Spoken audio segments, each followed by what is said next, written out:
Welcome to Superb Woman Sundays at 7.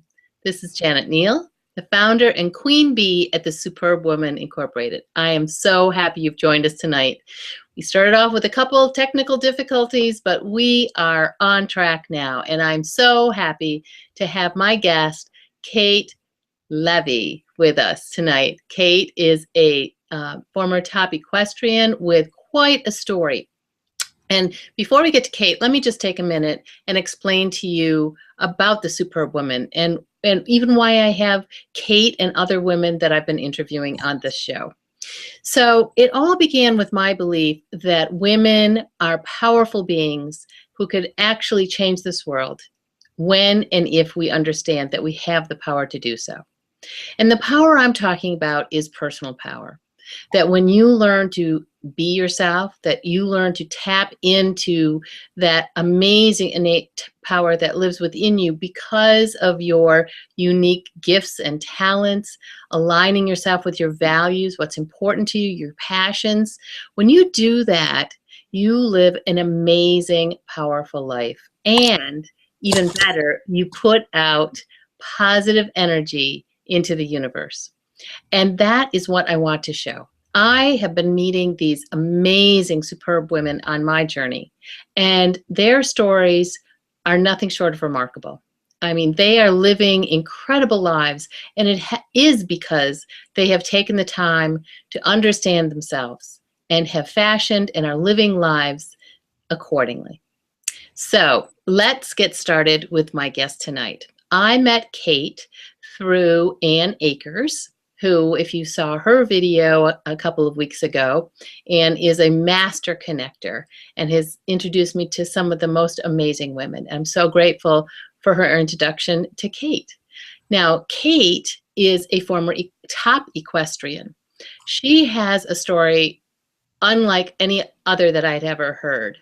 She, back in 2007, had just come off of being the top American at the World Cups and was very well positioned to be making the 2008 Olympic team when something happened. And so, Kate, welcome to the show and tell us your story. Thank you so much for having me, Janet, and thank you, Anne, for facilitating all of this.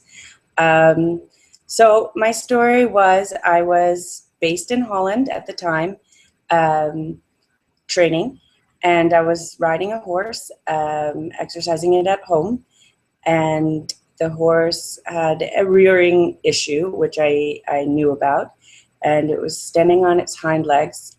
Because I was obviously an advanced rider and knew the horse, I was accustomed to just hanging on and waiting for her to come back down onto her front legs.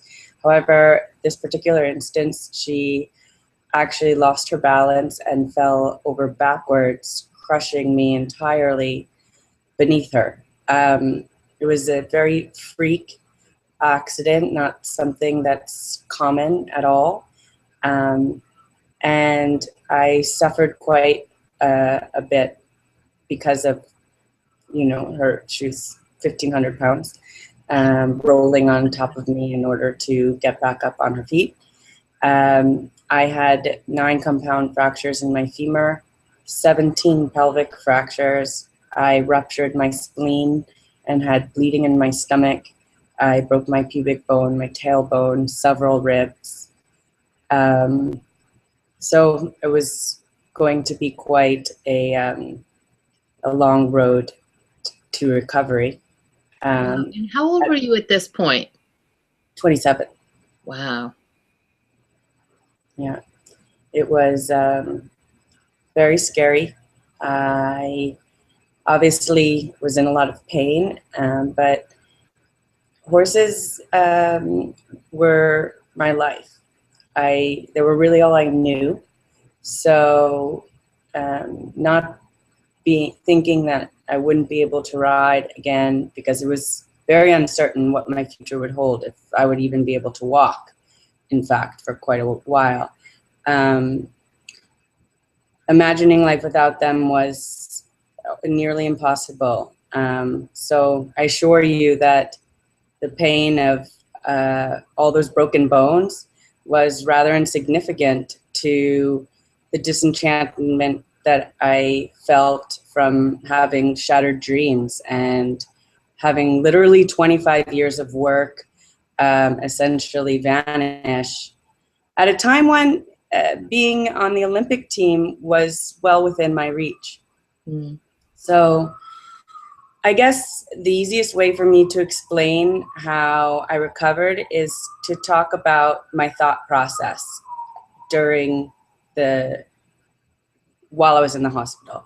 Because really my brand of recovery is about unleashing the power of your mind and maintaining a broad perspective.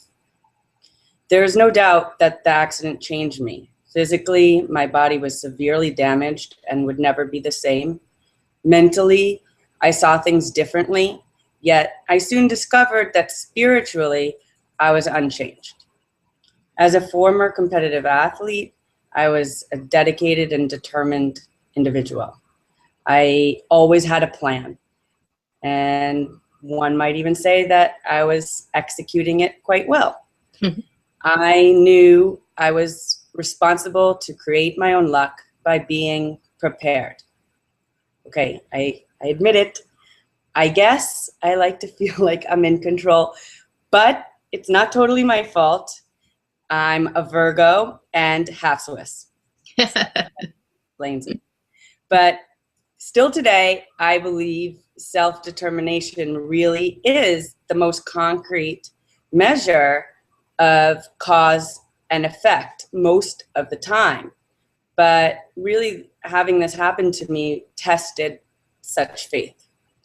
On the one hand, it's really nice to imagine that things in life happen for a reason, but at the time, I couldn't know the meaning of why this happened to me with any real certainty or proof.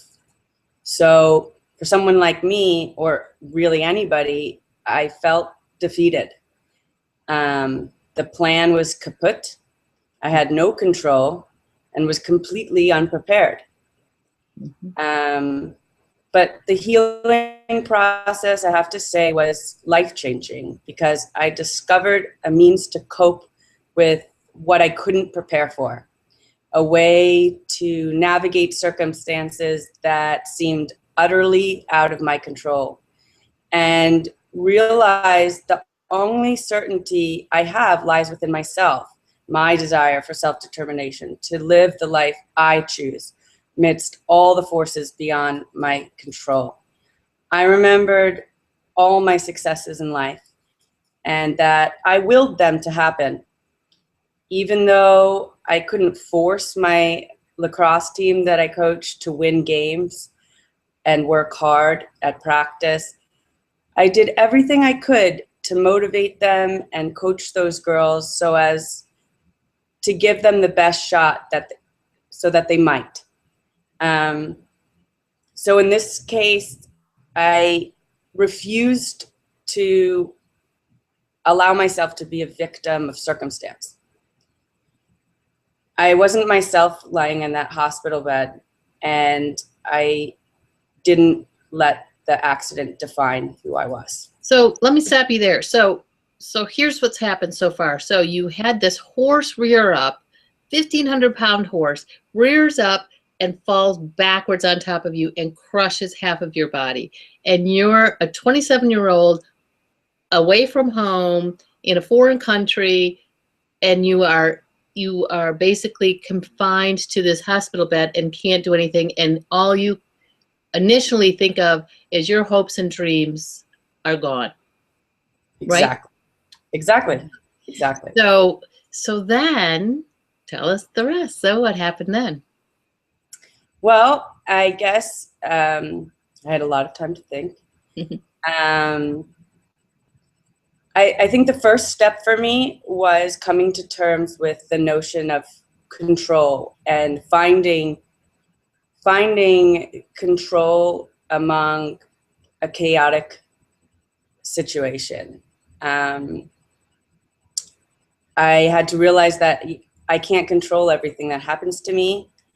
I wish I had bailed had I known that the horse was going to fall backwards, but hindsight is always 20/20. Right. Lots of terrible things happen, and we'll never know why, either in a direct sense or in a universal sense even.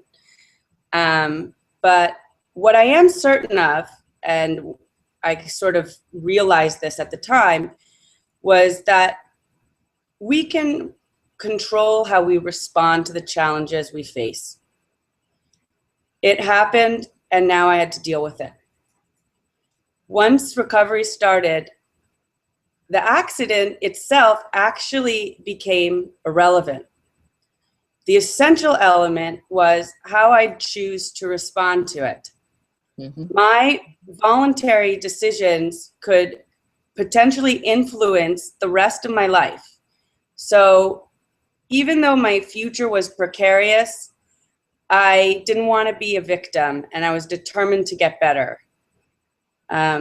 In general, our reactions are always elective. They're unburdened by external forces and completely within our control. So as crazy as it sounds, this was actually very comforting for me because I had a choice. We always have a choice. Mm. I could deny it, be angry and fixed on my fears and pain and total disillusionment, or I could try and keep those feelings in check by accepting this overwhelming end to the life I knew with poise. Mm. Yes, it would have been easy to whine and wallow in my helplessness and replay the accident over and over again in my head. But I opted to dwell on my future instead of the past. I wanted to proactively seek opportunities and implement small changes that could improve my situation. Basically, I was keen to move forward with life. And because of the internal bleeding, I was unable to fly home. So my hospitalization and the first 5 months of rehab took place in Holland. I assure you, wearing an oxygen mask and having both arms and hands connected to IVs left me completely immobile, which gave me lots of time to think about my future. It was uncertain whether I would ride again or even walk, for that matter. Deep down, initially, before we really knew how well I would recover, I never gave up hope that I would ride again and walk. But there was no guarantee.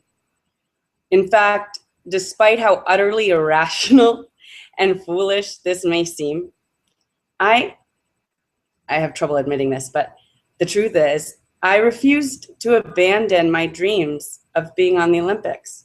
Mm. Indeed, the pragmatist in me questions my own insanity every so often, but it was just impossible for me to imagine my life without horses, and it gave me something to dream about. Nevertheless, if I wouldn't be able to ride again, I knew I needed a gratifying backup plan. Naturally, I began to consider other careers I was capable of that embodied my values and would help others and bring me fulfillment in life. For instance, I love coaching and teaching, and I've done quite a bit of it, and I had already at the time. So while I was sitting there in a hospital bed with nothing to do, day upon day, month, week after week, I tried to imagine my life as a high school gym teacher, or a lacrosse coach, or a sports psychologist, or somehow working with horses in another capacity. Mm-hmm. As hard as that really was, I forced myself to see the glass half full. I wasn't the first person to suffer a tragedy. In fact, so many people had their tragedies much worse than mine. In fact, the injuries I suffered from this particular accident could have been much worse. I could have had heart failure. The horse could have landed on my lungs or my face, in which case I'd probably be dead. Or for some stroke of luck, I didn't suffer a spinal injury, so I wasn't paralyzed. So I thought about that a lot, which was hard, but eventually I came to think that, you know, life really is a precious gift and there is no warranty on it. We've unfortunately, we've only got a certain amount of time to live it well, and I didn't want to waste the time it afforded me. So I'd been given another chance, and I knew there was more to my life. Kate, can I ask you a question? So your viewpoint is extraordinary. To have the maturity at that age to be able to come to that kind of way of thinking. What do you attribute that to? Is it the training as a professional athlete? Is it something in your upbringing? Was there something there that you could attribute it to that helped bring you that kind of clarity? You know, it's funny. Other people have asked the same question. I don't know that it was necessarily something in my upbringing, really, or even something to do with being an athlete. A lot of, my thoughts or things that have helped me, of course, are due to that. But I'd say in this, I always try to remove myself from the situation. As an athlete, I learned to avoid emotional response to any situation. So when this sort of thing happens to you, it's nearly impossible to ignore your emotional response. But I knew as an athlete that I needed to stay calm and stay focused. This wasn't the end, and I didn't want it to define me. So I always try to maintain a very broad perspective. Consider others, how lucky I am compared to so many others, and that other people have been strong and overcome immense significant obstacles, and that I was no different. That's fabulous. That's fabulous. So you're in the hospital for 5 months, more than 5 months. I wasn't in the hospital for 5 months. I was eventually allowed to go to a handicap rehab. Okay. Because I was in a hospital room with 4 other old men. It was a floor that was sort of high intensity. I eventually left the ICU and was moved to a floor that received more attention than just a general floor, sort of like an in-between. And so they stuck a lot of us into one room, so like the nurses were like constantly in there. Wow. Anyway, but basically I tried to realize that I was being given this other chance. I thought that there was way more left for me to do. I imagined that if I had not made it, would people remember me for the person that I wanted to be? And the fact is that I wasn't the person I wanted to become yet. And that in and of itself was motivation enough to drive me to want to heal all on its own. Maybe I wouldn't be a successful horseman anymore, but success really comes in many forms. It's not about how much money you win or how much money you make or how many times you win. Success is really whatever you define it to be. So in conclusion, even though the previous chapter of my life came to an end prematurely, I promised myself that that wouldn't be the last. I knew that these moments were critical to the rest of my life, and really require all my moral fiber, responsibility, focus, dedication, and strength that I could possibly muster. Again, I know it sounds crazy, but that was also incredibly encouraging to me, because true grit, determination, self-discipline were innate character qualities of mine. As I mentioned before, of course, the accident changed me forever, but my spirit and my core, my qualities, my strengths, they remain the same. So I basically realized that my mind had the power to redirect my strengths and character qualities to other purposes and objectives. In this particular instance, my recovery. We all have individual strengths and weaknesses. So we can focus on our strengths and what comes naturally for us and rechannel them in the direction that we need to go. Beautiful. I'm a passionate person, and my passion was horses. But during my recovery, I'd become passionate about healing. And really, by giving it everything I had, I was rewarded with this rather miraculously expeditious recuperation. And that is because of mindset. That's not to say that there weren't bumps along the road. Believe me, I faced so many setbacks and obstacles day in and day out. I experienced immense pain and moments of utter disillusion, absolutely, just like anybody else would have.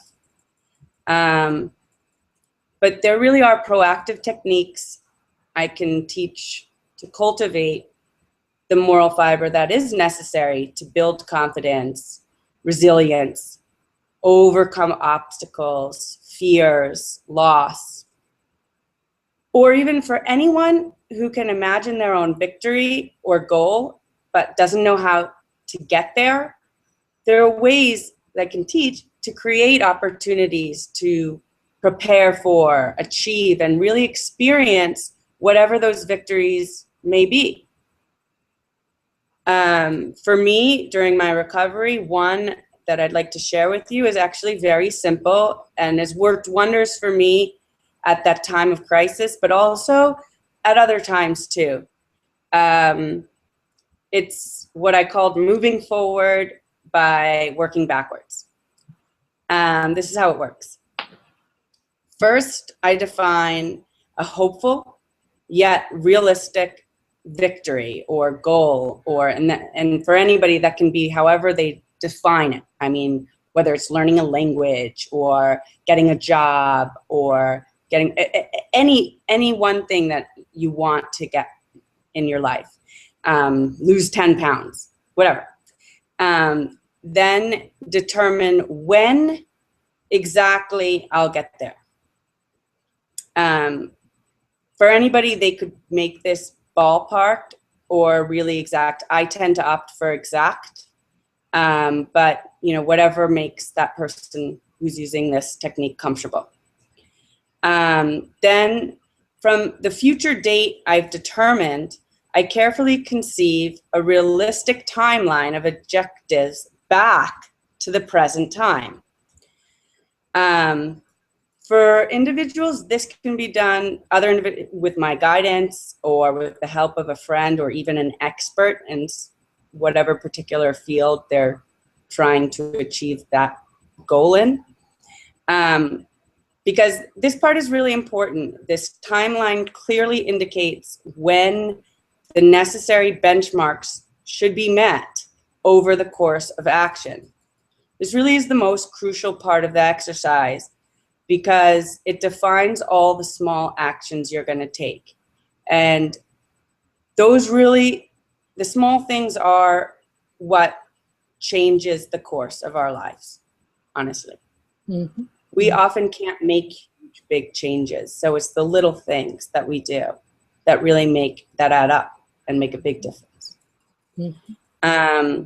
So now, at this point, I've created a thorough and definite mission plan to achieve my primary goal, made up of many smaller goals.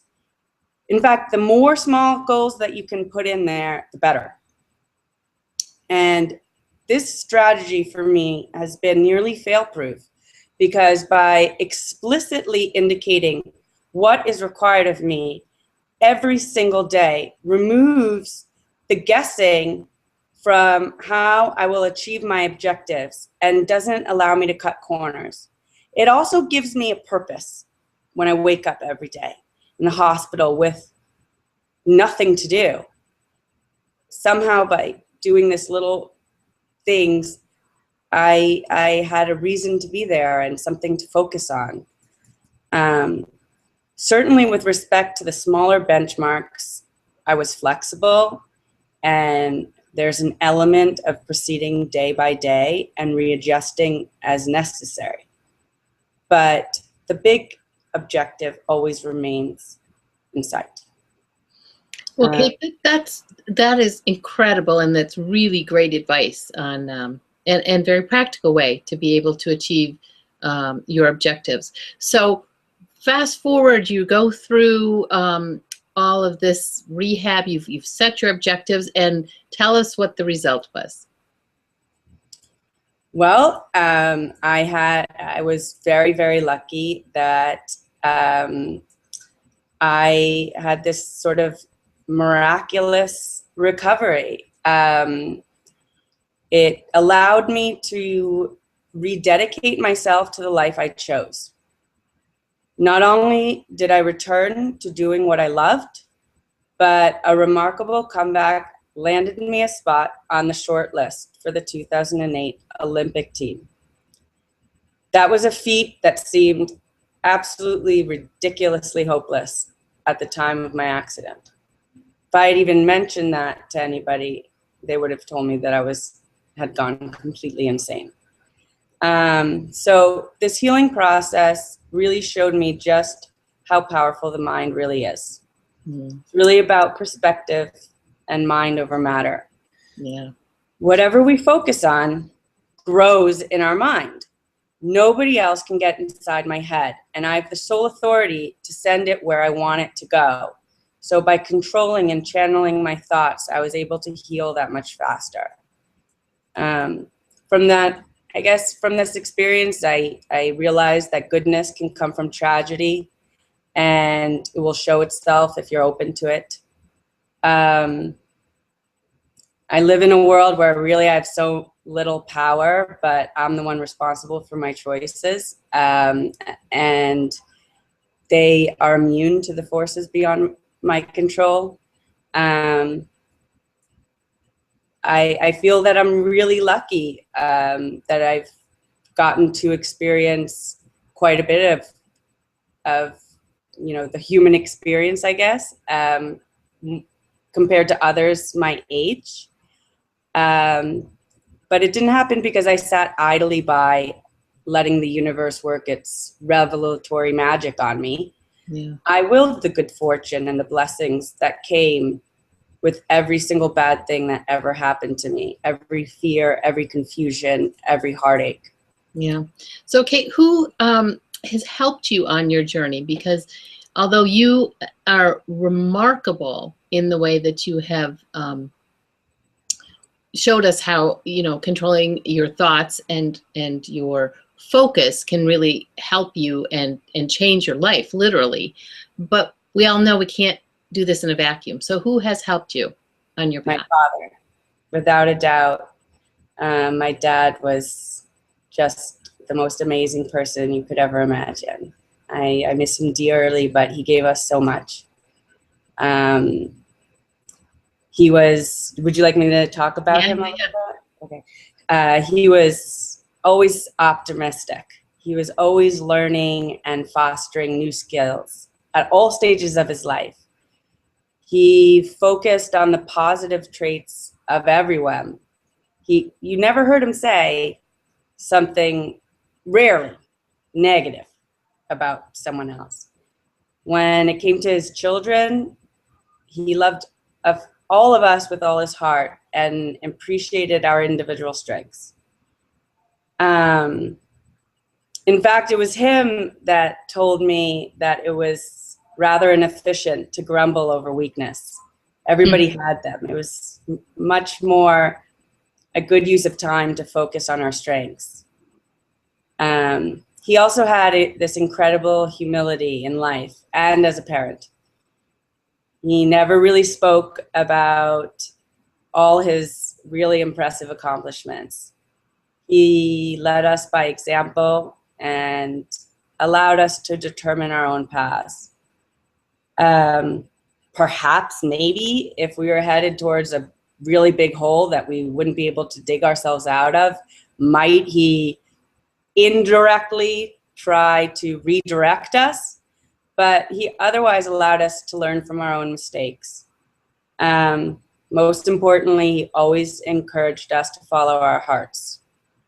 In essence, our personal individual dreams essentially became his dreams for each one of us. Oh, what a lovely testament. That's beautiful. And so wonderful that you could take that in and really hear those lessons. So, Kate, we're just about out of time here. What's going on for you now? What's next on your path? Well, I'm available for speaking and coaching, and I'm still running my horse business. I'm also contemplating beginning I have a business idea or a few that would incorporate some of my knowledge from the horse world into the business world or internet world. It's a little scary for me because I don't know much about technology and websites and IT and all of that. So I definitely need a good support team. But right now, I would say immediately my new focus is speaking and coaching, and hopefully eventually one of my website ideas. Fabulous. And if somebody wanted to get a hold of you, Kate, how would they do that? They can do that with my phone number, which is 914-649-1862, or my email address, katelevy100 Excellent. And I'll put that up on a slide for those of you who are watching on YouTube. You could just look for it in a few minutes. It'll be at the end here. So, Kate, thank you again so much for being my guest this week. You are truly inspiring and really have taught me, I know, a lot, and I know our viewers as well, on the power of perseverance, of focus, of determination, and I really thank you for sharing that with us. Thank you so much, Janet. It was a pleasure to be on the show. Thanks. So next week, join us. Next week is Mother's Day. And so we're going to have a tribute to mothers because mothers are truly superb beings. And so it'll be a nice little tribute. There'll be a number of mothers talking about what attracted them to being a mother in the first place, and how that aligns with who they truly are. And coming up in a couple of weeks, for those of you in the New York City area, we have two exciting programs going on. One for Silver Sisters, women like me, or if you're thinking of letting your hair go gray. It's a wonderful day of connection and celebration on May 15th. And again, there'll be a slide with more information about that. And for women who are looking to improve their relationship with money, on May 16th, we've got another workshop, A Women's Journey to Financial Freedom. So look for that information as well in just a minute. So next week, please join us again for another fabulous edition of Superb Women Sundays at 7. And until then, have just a fabulous week. Take care.